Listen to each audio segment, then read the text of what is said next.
We've listened to some fascinating tales about haunted places like the Wilson Castle, Emily's Bridge, and then we talked about some curses like the Black Agus and the Brunswick Spring.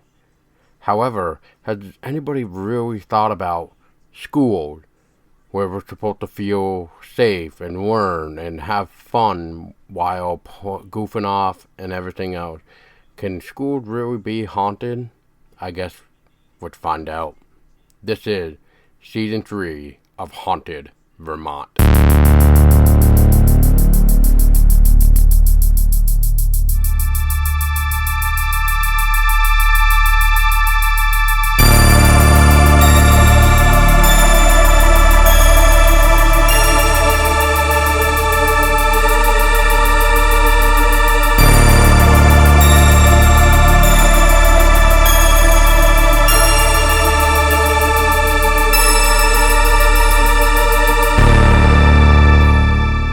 Southern Vermont College, formerly known as Edward Everett's Estate, is located in the village of Bennington, Vermont. Everett's fortune was made from becoming the first person to strike oil in Ohio. He married Amy King, the daughter of a wealthy businessman.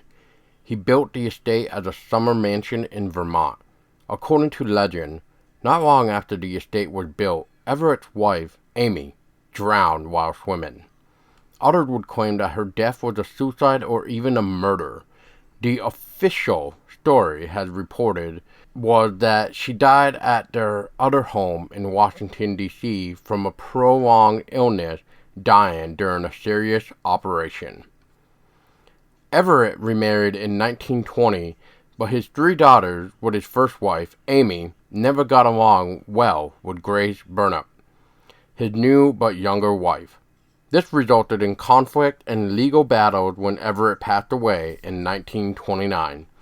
The affair over his will was so bitter that it became known as the Battle of the Bennington Million, as it was the largest court case in Vermont. Such a contentious and emotionally charged history perhaps laid the groundwork for the estate's paranormal event to come. The estate became the state of St. Joseph's School, a Catholic seminary that closed and became a co-ed college, Southern Vermont College. Some report the ghostly presence of a woman dressed in white who roamed the former estate and ground. She is believed to be the spirit of Everett's first wife, who had died so mysteriously. A couple by the name of Wandolph lived near the Everett estate in 1956. And ended their existence in a double suicide.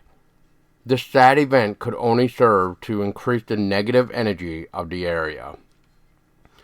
According to years of students and staff performing night security, ghostly activity could possibly include Everett himself, his second wife, Grace, and mysterious people wearing black hooded robes, which they were seen quite often around the area. Common paranormal activities reported included smoke-filled hallways, lights turning on in rooms that are locked, doors, windows unlocked after being secured during a previous security round, footsteps around the college when no one else is in the building. The two main sources of paranormal events in the estate are the third floor and an abbey room with a strange energy.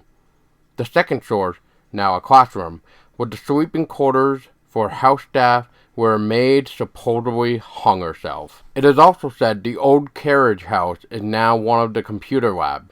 Doors lock and computers shut off by themselves. It is also said that you can see a man in period dress roaming around the main building, which I'm assuming is Mr. Everett himself. Do you have any ghost stories from Southern Vermont College? Let us know.